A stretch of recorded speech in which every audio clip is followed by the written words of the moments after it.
দেখো আজকে কি রান্না করেছে। বেশি কিছু রান্না করিনি, ভালো লাগে না বেশি কিছু রান্না করতে।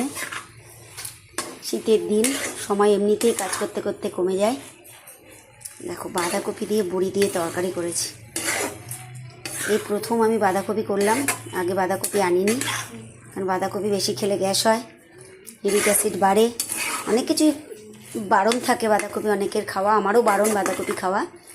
কিন্তু দেখো তাও আজকে করেছি বড়ি দিয়ে বাঁধাকপি।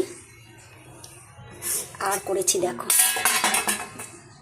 বাটা মাছ দিয়ে আলু দিয়ে টমেটো দিয়ে পাতলা করে ঝোল করেছি। দেখো আর ভাত হয়েছে।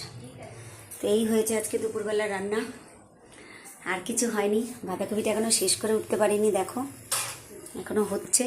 তো এই রান্না হয়েছে বন্ধুরা, আজকে এই পর্যন্তই তোমাদের সাথে